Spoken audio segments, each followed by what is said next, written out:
فاروق سلیم صاحب ہمارے ساتھ موجود ہیں، ماہر معاشیات، اور سر بہت شکریہ آپ کے وقت کا. کیا دیکھ رہے ہیں آپ، نگران پرائم منسٹر یا نگران کیبنٹ کوئی ریلیف دے گی عوام کو، یا مکمل طور پر ناکامی ہے، لوگوں کو تمام تر امیدیں ختم کر دینی چاہیے ان سے؟ دیکھیے، حقیقت یہ ہے کہ افغان حکومت کو آئے ہوئے کوئی 20 دن کے لگ بھگ ہوئے ہیں، اور سارا ملبہ نگران حکومت کے اوپر ڈال دینا اس وقت میں سمجھتا ہوں کہ واجب نہیں ہوگا. اس وقت جو کچھ آپ کو نظر آ رہا ہے، اگر آپ کو 305 روپے کا پیٹرول نظر آ رہا ہے، اگر آپ کو 320 روپے کا جو ہے وہ ڈالر نظر آ رہا ہے، اگر 220 روپے کی آپ کو چینی نظر آ رہی ہے، تو یہ ان معاشی پالیسیز کے نتائج ہیں جو پچھلے 6 مہینے، سال یا 2 سال میں اپنائے گئے تھے، جن حکومتوں نے وہ معاشی پالیسیز بنائی تھیں. تو ملبہ اس حکومت کے اوپر نہیں ڈالا جا سکتا.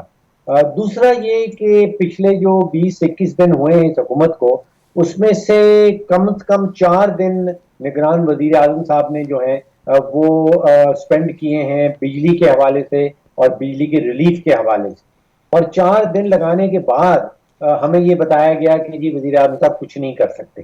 تو یہ ایک بڑی عجیب سی بات ہے. دوسرا یہ کہ کابینہ کے اندر کچھ آوازیں جو ہم نے سنی، جیسے جو وزیر خزانہ صاحبہ ہیں، انہوں نے کہا کہ میں تو خود سوچ رہی ہوں کہ میں نے یہ منصب جو ہے، یہ عہدہ جو ہے یہ قبول کیوں کیا تھا. پھر جو کامرس کے منسٹر ہیں، انہوں نے کہا کہ وہ اگلے 90 دن کے اندر جو ایکسپورٹس ہیں 30 بلین ڈالر کی، اس کو 80 بلین پہ لے جائیں گے. تو ان کے پیغامات جو جاتے ہیں، چاہے وہ کرنسی مارکیٹ ہو، چاہے وہ اسٹاک مارکیٹ ہو، وہ اچھے نہیں ہیں. وہ ایک پیغام یہ جاتا ہے کہ شاید کابینہ جو ہے وہ سارے کے اس کے جو ممبران ہیں وہ ایک پیج پہ نہیں ہے، کوئی کچھ کہہ رہا ہے، کوئی کچھ اور کہہ رہا ہے. اور دوسرا یہ کہ شاید کابینہ میں فیصلہ سازی کی قابلیت نہیں ہے. ایک تو انہوں نے اب جو صحافیوں کے ساتھ، اینکر پرسنز کے ساتھ ملاقات کی، اس میں کہا کہ بڑا بڑھا چڑھا کر بھی پیش کیا جا رہا ہے، رپورٹنگ اس پہ درست نہیں کی جا رہی، امن و امان کی صورتحال کا مسئلہ نہیں ہے. اور پھر ان کا ایک بیان سامنے آیا کہ انٹرویو جو انہوں نے دیا کہ میں خود اپنا بل دیکھ کر پریشانی میں مبتلا ہو گیا، میری کیپیسٹی بھی نہیں تھی یہ ادا کرنا. سر آپ بالکل درست آپ نے کہا کہ کیئر ٹیکر کو تو ابھی 20 دن ہوئے ہیں، یہ ذمہ دار نہیں ہے. تو پھر عوام کہاں جائیں، کس کو ذمہ دار قرار دیں؟ دیکھیے، سلسلہ پرانا ہے، اور اگر آپ 2008 سے شروع کر لیں، 2008 میں نے اس لیے پک کیا کہ اس وقت گردشی قبضہ جو ہے خاص طور پہ بجلی کے حوالے سے وہ 100 ارب روپے کا تھا، اور آج وہ بڑھ کے کہیں 2600 ارب پہ پہنچ گیا ہے. اس کا مطلب یہ ہے کہ 2008 اور 2023 کے درمیان جتنی بھی حکومتیں آئیں، انہوں نے بجلی کی گندگی میں اپنی گندگی کا اضافہ کیا ہے، کسی نے امپروومنٹ نہیں کی ہے. اور ان 15 سالوں کے دوران ہم نے تقریباً ساری سیاسی جماعتوں کو جو ہے وہ طاقت میں آیا دیکھا، اور سبھی نے خاص طور پہ بجلی کے حوالے سے وہاں پہ مزید ڈیٹیریشن ہوئی ہے، مزید خراب ہوئی ہے، سچویشن کچھ بہتر نہیں ہوئی. تو ذمہ دار اگر آپ کہہ رہے ہیں تو میں سمجھتا ہوں کہ جو جماعتیں ہیں 2008 سے 2023 تک جنہوں نے معاشی پالیسیز بنائی، اور خاص طور پہ سیاسی ایجنڈوں کی بنیاد کے اوپر معاشی پالیسیز بنائی گئیں، وہ سبھی حکومتیں ذمہ دار. سر پی ٹی آئی ذمہ دار زیادہ ہے یا پی ڈی ایم ذمہ دار ہے، جس نے 16 مہینے میں یہ تمام تر کمٹمنٹس کی ہیں، یا ان میں سے کچھ کمٹمنٹس کی ہیں؟ دیکھیے، اپریل 2022 میں جب پی ٹی آئی کی حکومت ختم ہو رہی تھی، اس وقت جو وہ ورثے میں دے کے گئے تھے پی ڈی ایم کو، وہ پاکستان کی 75 سالہ تاریخ کا بلند ترین بجٹری خسارہ تھا.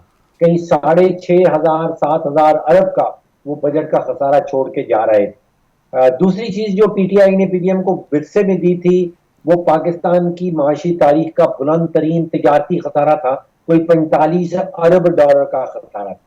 اب کہا یہ جاتا ہے کہ اگر آپ کی معیشت کھائی میں گری ہے تو خدایا کھودنا بند کر دیں. تو کھائی میں معیشت گری ہوئی تھی جب پی ڈی ایم کو ملی، لیکن پی ڈی ایم نے مزید کھدائی کی اور مزید اس کھائی کو گہرا کیا. ٹھیک ہے. اب سر ریلیف کے معاملے پر آئی ایم ایف نے رپورٹ مانگ لی، اور پھر دوبارہ سے اجلاس ہوگا، ایک ورچوئل کانفرنس ان کی ہوئی ایف بی آر کے نمائندوں کے ساتھ کہ اگر آپ ریلیف دیں گے تو پھر ٹیکس کلیکشن کس طرح سے کریں گے. اب آپ کو کیا لگتا ہے، آئی ایم ایف کوئی گرین سگنل دے گا کہ وقتی طور پر ہی صحیح لیکن ریلیف دے دیں اپنی عوام کو؟ دیکھیے IMF کی پچھلے کوئی 75 سال کی تاریخ بالکل گواہ ہے کہ اس نے کسی بھی ملک کی معیشت کو تندرست اور توانا نہیں کیا. یہ IMF کے چارٹر میں نہیں آتا, یہ IMF کے مقاصد میں نہیں آتا. یہ فرض ہے پاکستان کی اپنی معاشی قیادت کا, پاکستان کی اپنی سیاسی قیادت کا. ریلیف کہاں سے نکالنا ہے, معیشت کو سیدھی پٹری پہ کس طرح ڈالنا ہے. IMF کو کہا جاتا ہے کہ وہ معیشت کی آپ سمجھیے کہ ایک ایمرجنسی وارڈ ہے. اور اگر کوئی ملک پچھلے آپ سمجھیے کہ کوئی 25-30 سالوں میں کوئی 23-24 دفعہ اس ایمرجنسی وارڈ میں جا چکا ہے, تو یہ غلطی IMF کی نہیں ہے, یہ غلطی اس ملک کی اپنی معاشی اور سیاسی قیادت کی. ٹھیک ہے سر, میں آپ سے یہ بھی سمجھنا چاہوں گا کہ آخر ایسا کیا ہے کہ روپیہ مسلسل گراوٹ کا شکار ہے. اگر ہم افغان کرنسی کے ساتھ ہی کمپیئر کریں تو ہماری کرنسی اتنی پاورفل بھی نہیں ہے کہ افغان کرنسی کے ساتھ کمپیٹ کر سکے, اور اب ڈالر 307 ہے. ابھی انڈین ٹی وی چینلز پر یہ پروگرام چل رہے ہیں کہ اگر یہاں پر پاکستانی سرکار نے کوئی کنٹرول نہ کیا تو آنے والے سالوں میں یا 2024 میں یہ 500 روپے کا ملے گا, پاکستانی روپے کا $1. سر کیا وجہ ہے مسلسل گرتا جا رہا ہے پاکستانی روپیہ؟ دیکھیے جب بھی پاکستانی روپیہ ڈالر کے سامنے اپنی قدر کھوتا ہے تو ہم بات کرنے لگتے ہیں کہ ہمارا تجارتی خسارہ بہت زیادہ ہے, ہم بات کرنے لگتے ہیں کہ ہمارا بجٹری خسارہ بہت زیادہ ہے, کہ ہماری امپورٹس بہت زیادہ ہیں, ایکسپورٹس بہت کم ہیں. میں سمجھتا ہوں کہ اصل بات کرنی چاہیے کہ ہماری معاشی قیادت کا فقدان ہے. اس وقت فقدان ہے پاکستان کی کرنسی کے اوپر اعتماد کا فقدان ہے. کرنسی, کسی بھی ملک کی کرنسی جو ہے وہ نشاندہی کرتی ہے کہ آپ کی معاشی قیادت کیسی ہے, آپ کی معاشی پالیسیز کیسی ہیں. تو اس وقت اگر روپیہ گر رہا ہے اور اتنی تیزی سے گر رہا ہے تو وہ ہمیں اس چیز کی نشاندہی کرتا ہے کہ ہمارا جو اصل فقدان ہے وہ معاشی قیادت کا فقدان ہے. جو ہمارا اصل فقدان ہے وہ معاشی پالیسی کا فقدان ہے. جو اصل فقدان ہے وہ سیاسی استحکام کا فقدان ہے.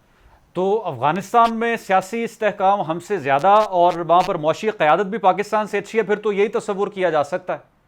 دیکھیے افغانستان ایک بالکل الگ سی کلاس ہے, وہ پوری دنیا سے آئسولیٹ ہو چکا ہوا ہے. اس کے جو اسٹیٹ بینک کے ذخائر ہیں وہ منجمد ہیں, اس کی جو کرنسی ہے وہ ریگولرلی ٹریڈ نہیں ہوتی ہے. اس کو پاکستان کی معیشت کے ساتھ ملانا وہ بڑا مشکل کام ہے. وہاں پہ لگ بھگ 90% افغان آبادی ایسی ہے جو شرح غربت سے نیچے رہ رہی ہے. نہ ان کے پاس خریدنے کے لیے کچھ ہے, نہ ان کے پاس بیچنے کے لیے کچھ ہے. تو افغانستان کو یا افغانستان کی معیشت کو پاکستان کی معیشت کے ساتھ ڈائریکٹ کمپیریزن کرنا میں سمجھتا ہوں کہ واجب نہیں. ٹھیک ہے, فاروق سلیم صاحب ماہر معاشیات پروگرام میں موجود تھے اور ان کا اس حوالے سے آپ نے تجزیہ سنا.